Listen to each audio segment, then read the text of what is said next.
Welcome to Debrief. I'm Anusha Soni. The scars left by the deadly second wave are still afresh in our collective consciousness. The lessons were indeed learned very painfully. Well, it's exactly those horrors we don't want to repeat of when an inevitable third wave strikes us. What's our worst fear? Our worst fear is that children who are unvaccinated may be adversely affected. How prepared are we for that eventuality? In the first two waves, it was the state of Maharashtra, which was unfortunately the epicenter of the pandemic. Now, it's the God's own country, Kerala, which reported over 30,000 cases in a single day.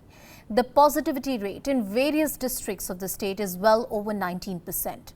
So let's begin by unraveling as to what exactly is happening in Kerala. How is the state coping up with the rising numbers? The relaxations that were given ahead of Onam are also seen as a reason for the sudden increase in the cases. Neetu Regukumar brings us this report from Thiruvananthapuram.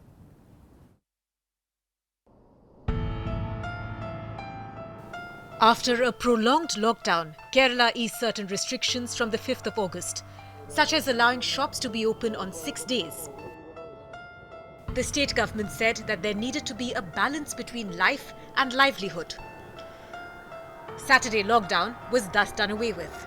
We had a long period of restriction, lockdown, and at one point of time it was becoming very suffocating for especially the daily wage earners and people whose livelihood was being severely compromised by the restrictions. So we had given slight relaxations, but with proper cautionary advice what to do, what not to do and all that. Following that, we were expecting that there would be a surge in cases. So this second wave has been continuing and the step up in the cases has been noticed. We have predictions and most probably the current feel is that this might go up to say the level of 40,000, 45,000. It was on the 20th of May that the state last reported 30,000 cases. June and July saw a plateauing of cases between 12,000 and 15,000. The state says that it has been their strategy always to extend the wave so that the caseload at any given point of time is not above the health system capacity. The state attributes the high number of cases to a susceptible population. When the state entered the second wave, an ICMR survey showed that only about 11% of the population had gotten the virus. The latest seroprevalence study shows that more than 50% of the population are still susceptible. The other reasons given by the state are targeted testing and also a large number of testing per million of the population. As of August 25th, about 2.66 lakh people of the state have received either their first or second dose. About 55% of the population have received the first or second dose, and 36% of the population have received the second dose of the vaccine. The biggest concern, if cases increase exponentially, is the availability of hospital beds. Doctors say that at present, there is a reserve of about 40 to 50% of ICU beds and ventilator beds. If you closely analyze, we can see that the total number of admissions inside the intensive care units as well as in the ventilators, the patients are much less. That's a very positive thing, and the vaccination is definitely the game changer. If the total number of cases are not above a particular level, if the hospital infrastructure is not getting strained, there is nothing to worry. Even the cases may go up to 50,000 plus in another few days, and that will be under control. The state government says they are closely monitoring the situation in terms of availability of beds, ICU, oxygen, and at the moment, there is no shortage. The number of cases are expected to increase in the next couple of days. Government says that at present there is no shortage of hospital beds, but this is a concern if the numbers increase exponentially. The state is also aiming at vaccinating maximum number of people. With video journalist Ablash MS in Thiruvananthapuram, Neetu Regukumar. Well, as the schools are reopening, there are many questions in the minds of parents, apprehensions around the child's health and well-being. And these fears are not totally unfounded. Few days ago, there was a report that was submitted by the National Institute of Disaster Management to the PMO, warning that children could be more vulnerable and susceptible in the third wave. My colleague Arunima and Prashasti break down the details for you.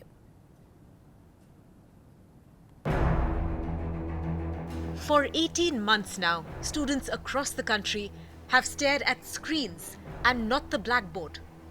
For over a year now, there has been no face-to-face interaction with friends, classmates and teachers.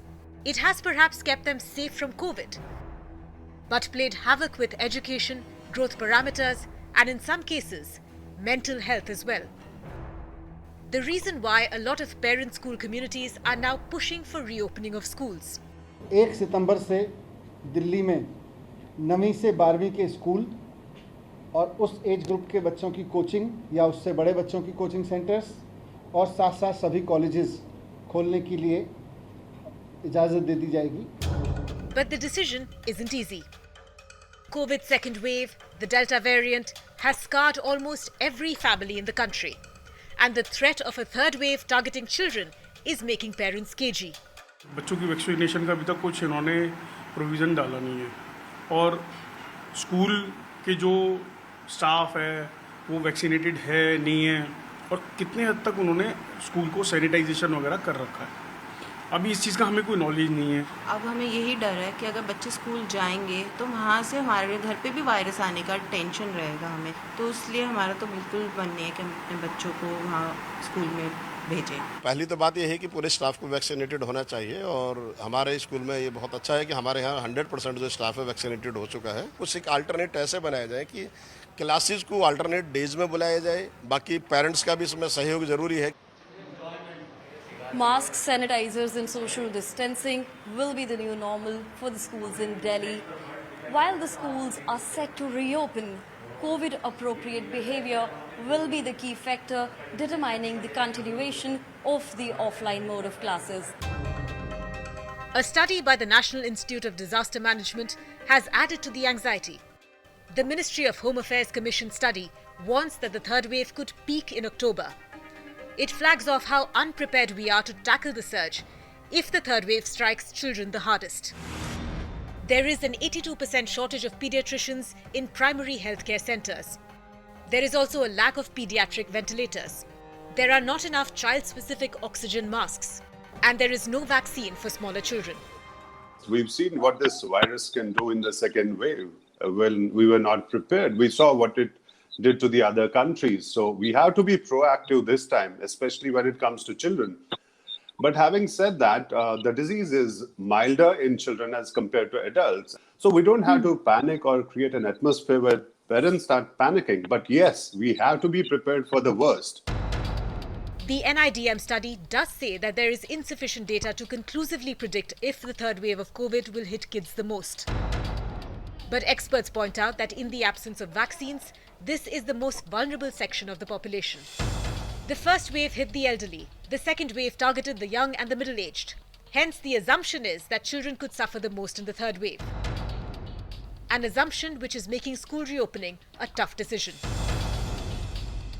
With Arunima and Prashasti, Anisya Kumar for CNN News 18. Well, here's really hoping that adverse scenario doesn't arise. Here's what happened in Delhi. Despite the back and forth of reopening on schools here in the national capital, Delhi has decided to go ahead with phased reopening of schools and colleges, beginning the 1st of September.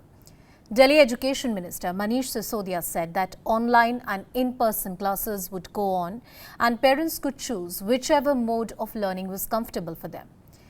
The Delhi Deputy Chief Minister and Education Minister, Mr. Sisodia, said that a decision on classes 1 to 9 would be taken after further discussions. Taking a highly cautious approach, the Delhi government says that they are going to closely monitor the situation once the schools reopen. If the positivity rate in the capital spikes or the cases go up, schools will be shut down immediately. Now, the government insists that over 90% of the government as well as private school teachers in the national capital have received at least one dose of their COVID-19 vaccine. Most experts have been batting for a phased reopening of schools, especially in India, where the digital divide is huge. A special report that we put out for you.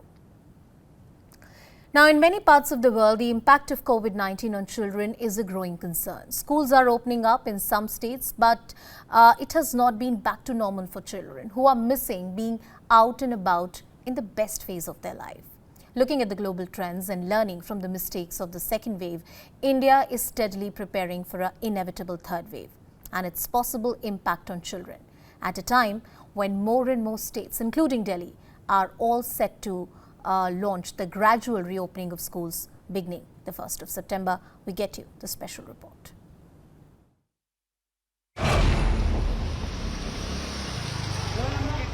Last Monday, Karnataka opened its schools to students in classes 9 to 12 once again after a gap of 5 months.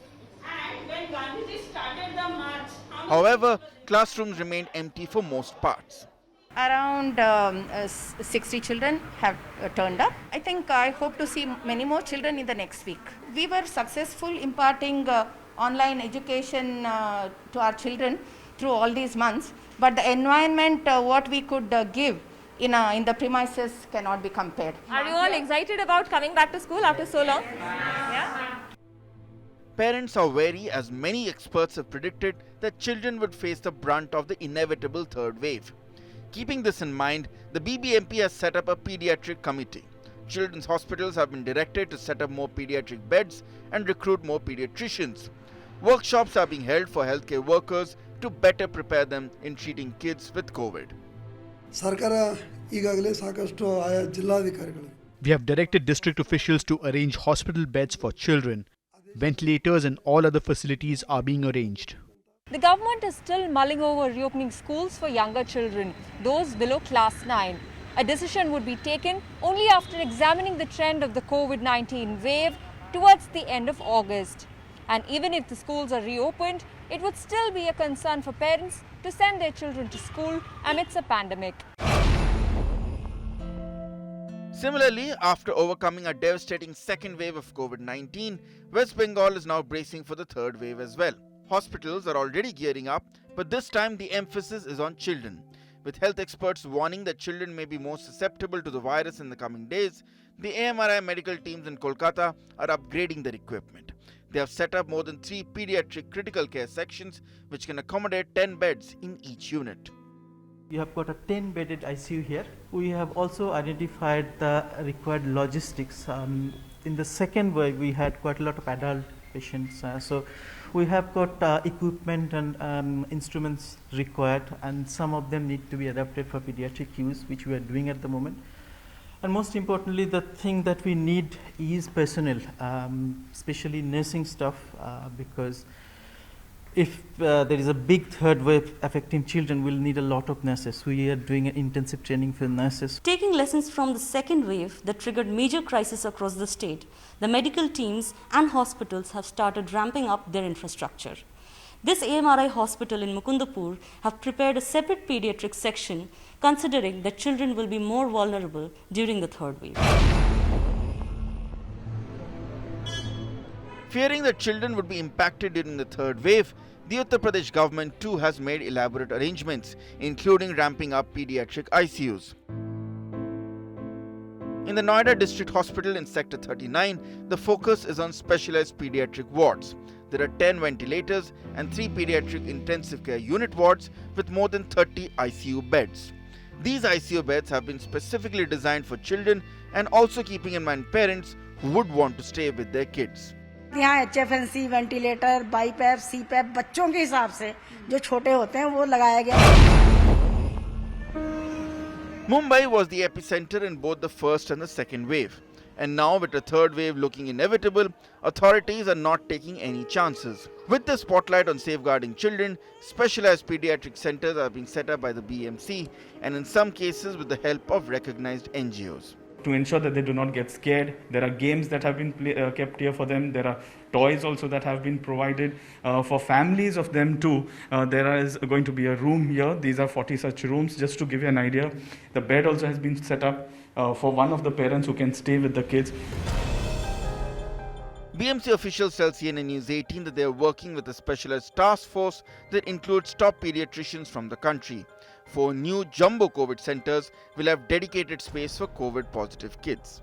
Bureau Report, CNN News 18. Well, joining us on the broadcast is Dr. Rahul Pandit, who is the Director of Critical Care at the Fortis Hospital in Mumbai and also a member of the Maharashtra COVID Task Force. He's with us on the broadcast. Thank you, sir, for joining us on the broadcast. I'd like your views, Dr. Pandit. Are we ready for the possibility that if, God forbid, more and more children require hospitalization, do we have masks for them, ventilators for them, medicines that they might need? Good evening, and thank you for having me on your show. So this is precisely the reason that we have to have a preparatory phase. And luckily, the distance between the two waves, which is usually 100 days, has given us some time to prepare. And as your report mentioned, there has been a significant amount of discussion on the preparation for pediatric wave in Maharashtra, where Maharashtra government under the leadership of the Honorable CM has actually formed a task force, dedicated pediatric task force headed by one of the senior pediatricians, Dr. Prabhu in the state. And that pediatric task force, 9 or 10 members have actually come out with pediatric guidelines. How should the setups be in the hospital? Where could the beds be identified? What would be the requirement for ICU? As you said, masks, ventilator circuits, ventilators, pediatric ventilators. And discussions have gone at the level of the government as well as the private hospitals. It has percolated down. And there is a preparation which has already been started several weeks ago to try and not only get these things organized, but also to train the pediatric staff, to train doctors who are not usually working with pediatric patients to be available if at all we have any crisis in that way and be prepared for it. So that's where what we are doing in Maharashtra and in Mumbai right now. Obviously, we all want to be prepared for the worst, but we hope that we go nowhere near that and the kids do not get affected to the way which we are fearing, all of us are fearing for. So that's where we are. Dr. Pandit, what is the learning that you've had in the state of Maharashtra, especially when it concerns the rural parts? Because there are certain reports that indicate that once you reopen the schools, especially in rural places where to maintain COVID protocols might be difficult, the cases may go up. There would be hospitalizations that would be seen even in children. Is that impression, is that anecdotal evidence correct? So I think we have to, again, that sort of goes to the point that we have to be prepared from all angles. And the same amount of preparation is being done into the rural areas as well. And there is going to be a hub and spoke model where medical colleges in the rural area, there are around 14 or 15 medical colleges in Maharashtra. The government one I'm talking about, which would be sort of overseeing a few of the districts around where they would be reporting and having cases reported to them if there are pediatric cases required to be shifted to a higher center. And that kind of a teaching the pediatric task force is already doing. They're already sort of training people where how to identify a kid and to do a timely referral to of the kid. The worst case scenario which we are really worried in the kid is the MISC, the multisystemic inflammatory syndrome in children, which definitely requires a tertiary care setup to actually help them treat. And the rest of the kids fortunately have a mild disease or asymptomatic disease. Some who require admission, and that's what we need to cater around. And we need to identify that those who require admission, who are the ones who are likely to deteriorate, and we actually need to shift those patients across. So that pediatric task force has set up very good policies and guidelines. And I hope, sir, that it's translated onto the ground efficiently and in the manner that experts and doctors like you have really framed it as a policy on paper. Thank you, Dr. Pandit, for joining us on the broadcast. Well, we tell you about the vaccination numbers now. There has been much talk about the impending third wave. Could it affect children? But India indeed has set a milestone when it comes to vaccination. There was a lofty target, an ambitious target that India set to vaccinate every eligible Indian by the end of this year. Is that possible? The total vaccination about 61 crore 29 lakh 172, with about 47 crore and above with the first dose and about 13 crore 87 lakh people and above completely and fully vaccinated. Let's talk about the states which have one of the highest percentage of vaccines that have been administered. Now, you all have to look at these numbers vis-a-vis the population of the state, right? So, Uttar Pradesh is the most populous state in the country, and in line with that, you have about 6 crore 71 lakh people and above vaccinated, followed by Maharashtra with about 5 crore 55 lakh, 4 crore 46 lakh in Gujarat. Madhya Pradesh is doing very well in vaccination, even in rural parts. In Rajasthan, about 4 lakh 18,000. 4 crore 18 lakh, 40,054 people already vaccinated. So that is how numbers are really looking at. But as we talk about these numbers, what are the key issues that India continues to face? Vaccine hesitancy, a couple of challenges though, especially if the government wants to make it to the deadline to vaccinate every Indian. Vaccine hesitancy, cold storage, also various other vaccines which can be administered to the adults since they are yet to hit the market. And of course, even there, the priority will be given to kids with comorbid conditions. We'll talk about that story and much more on the other side of a quick break. Stay tuned.